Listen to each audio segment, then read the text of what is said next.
Persiapan. Oke. Yuk, siapa yuk? Oke.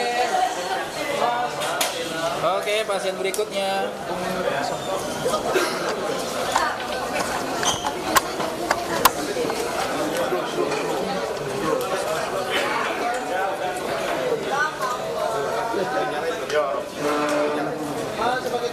Bukan di batas ya? Ya. Apa? Bang. Ayo mainnya di tengah.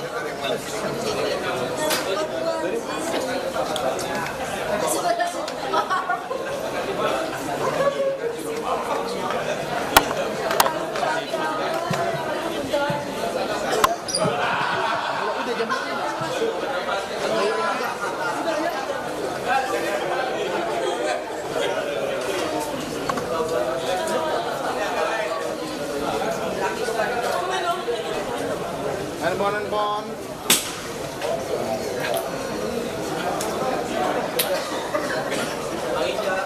Gimana kawan?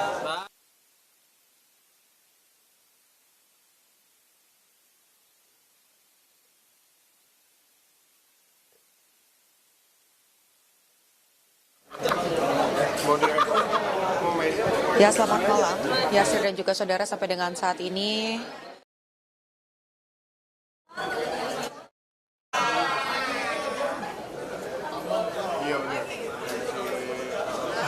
Mana gua?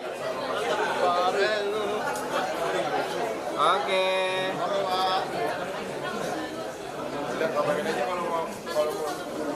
Foto dulu. Nanti fotonya nanti lah. Wawancara dulu.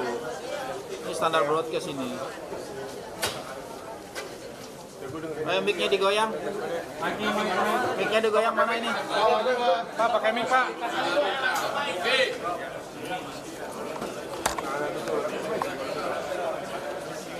Yuk, nggak usah maju, Bang. Bang, handphone, weh. Kamera.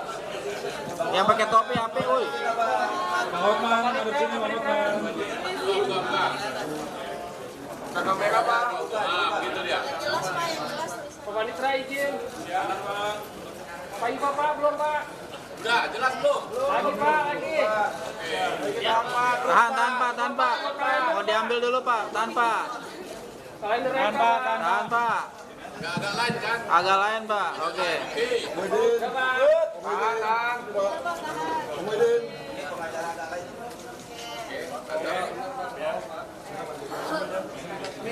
Pak Panitra. Salaman biasa. Oke, biasa. Oke.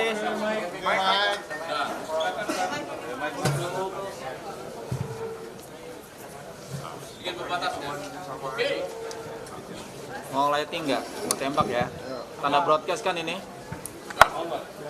Oke. Baik, rekan-rekan wartawan semuanya, terima kasih banyak telah hadir di gedung MK dan terima kasih atas kesabarannya menunggu proses pendaftaran dan sudah selesai. Kami yang hadir ini semuanya adalah tim pembela Prabowo Gibran. Yang hadir antara lain ini sebelah ini adalah Pak Hinca Panjaitan, ini Pak Oto Hasibuan, ini Pak Oce Kaligis, ini Pak Bos, semua kenal. Pak Hotman Paris, ini Pak Maulana Bungarlan, dan lain-lain semua ya. Jadi ada 45 orang anggota tim pembela Prabowo Gibran pada malam hari ini telah menyerahkan surat permohonan untuk menjadi pihak terkait dalam dua perkara yang diajukan ke Mahkamah Konstitusi. Pertama adalah perkara yang diajukan oleh Pak Anies Baswedan dan Pak Mohaimin Iskandar.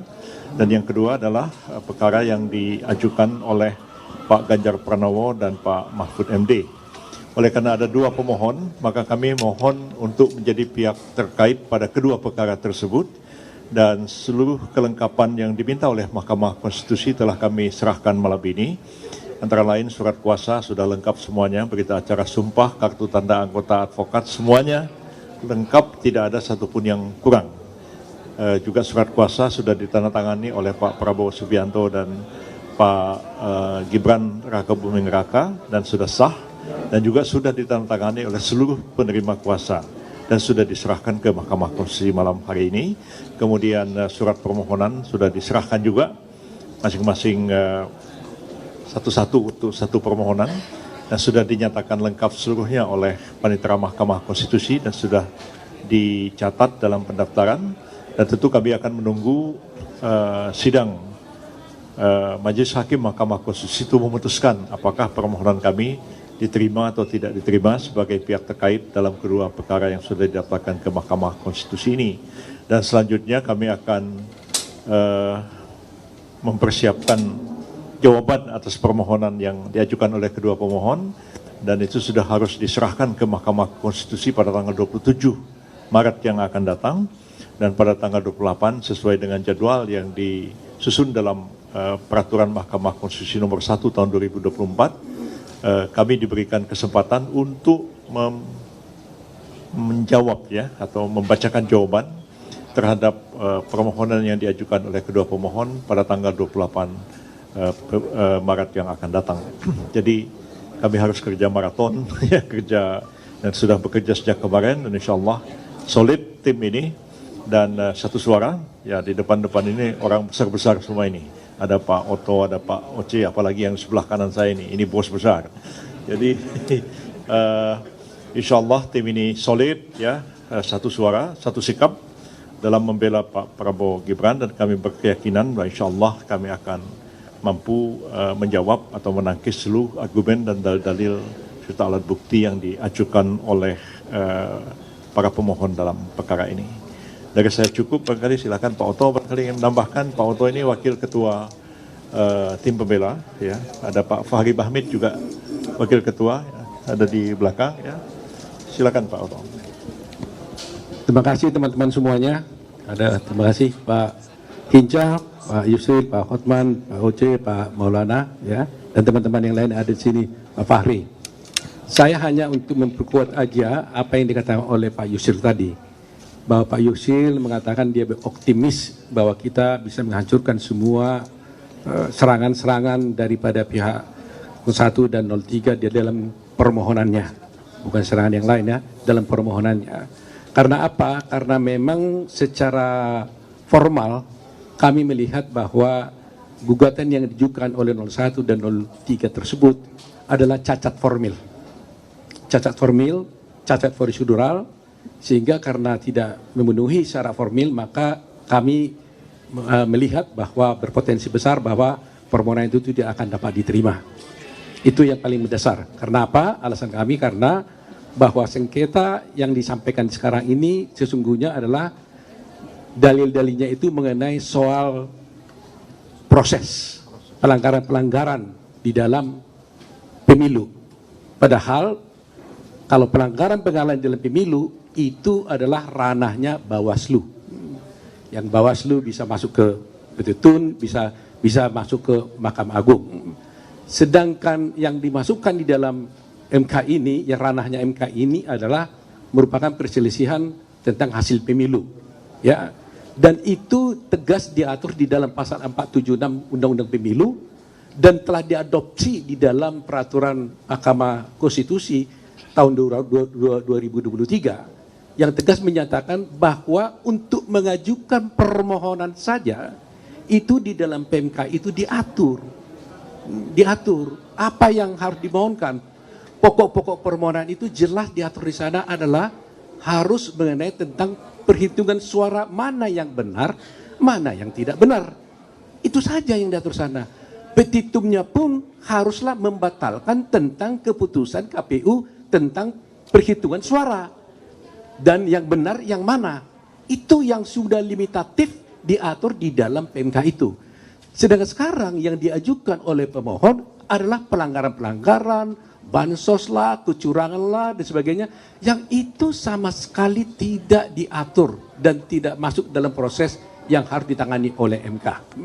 Itu poinnya. Petitumnya pun mereka mengajukan diskualifikasi, yang sebenarnya itu juga tidak masuk dalam ranah dari MK. Sehingga kalau persoalan bukti mungkin kami yakin betul dari segi bukti pun yang dikatakan dipersoalkan tentang Gibran, dikatakan bahwa tidak memenuhi syarat untuk dicalonkan menjadi wakil presiden, itu juga saya kira sudah gampang dipatahkan, karena bagaimanapun Gibran masuk menjadi calon presiden itu jelas adalah telah diputuskan dalam putusan MK yang sudah final and binding. Nah, secara logika berpikir juga, bayangkan saja kita bicara tadi dengan Pak Oce, sudah ada dan mereka ikut di dalam debat. Sudah ikut dalam debat. Artinya legal standing dari Pak Prabowo kan sudah jelas diakui oleh nomor 1 dan nomor 3. Kalau tidak legal standingnya tidak jelas, bagaimana dia ikut dalam satu debat.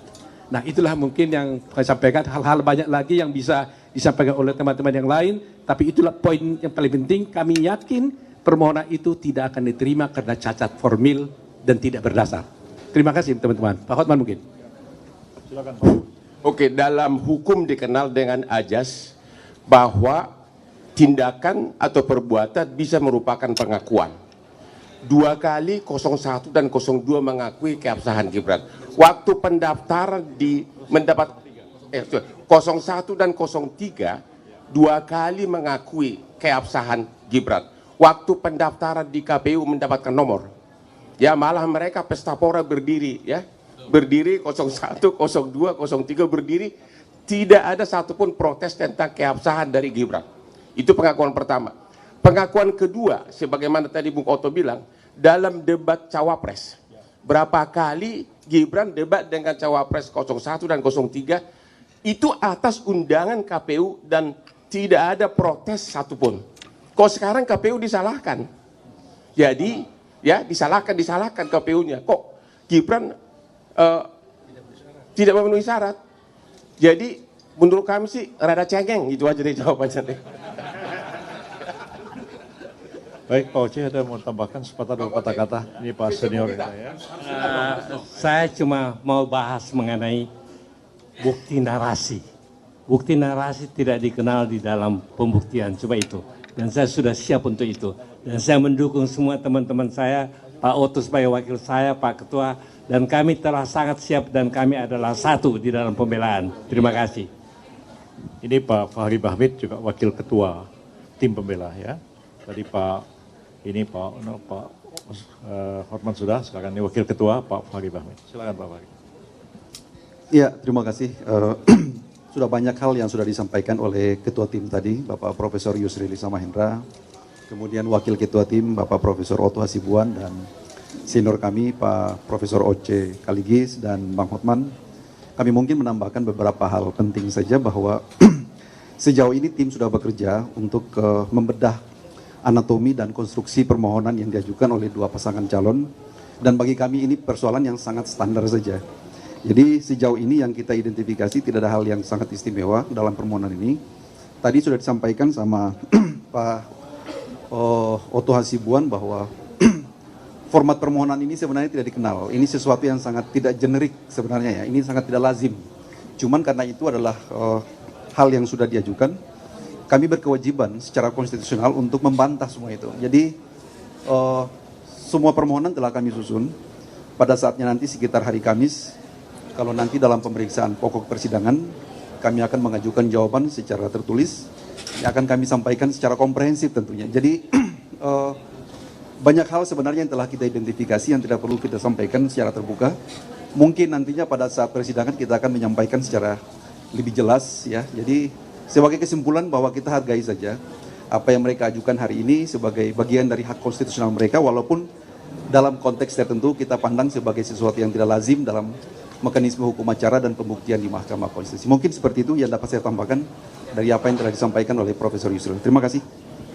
Akhir dia Wakil Ketua Pak Maulana Bungaran, silakan. Ya, prinsipnya kami para pembela untuk pasangan calon Prabowo Gibran sudah siap semua, baik menyiapkan jawaban maupun seluruh alat-alat bukti untuk membantah dalil-dalil paslon dari 01 dan 03. Ya, prinsipnya kami oke gas, dah gitu aja. Pak Inja ini tidak masuk dalam tim pembela, tapi beliau adalah ketua komandan EHO bidang hukum di TKN ya. Silakan. Terima kasih Prof. Agak lain ini. Saya Hinca Panjaitan, komandan tim EKO Hukum dan Advokasi yang bertanggung jawab terhadap TKN Prabowo Gibran ini. Paslon 02 telah memberi kuasa secara penuh kepada 45 advokat-advokat ternama dan siap untuk menuntaskan pekerjaan ini. Tahapan paling akhir dari semua tahapan pemilu yang kami ikuti di TKN Prabowo Gibran adalah ini. Oleh karena itu, jikalau ini selesai tuntas, maka selesailah tugas-tugas TKN Prabowo Gibran. Tentu, Komandan Hukum dan Advokasi ini yang paling akhir. Mengawal ini, saya dan bersama teman-teman para wakil komandan akan mendampingi tim kuasa hukum ini sampai tuntas menjalankan tugas-tugasnya yang telah diberikan pemberi kuasa, Presiden Prabowo Gibran sebagai Wakil Presiden. Terima kasih teman-teman, terpilih. Terima kasih teman-teman. Ada yang mau bertanya? Silakan.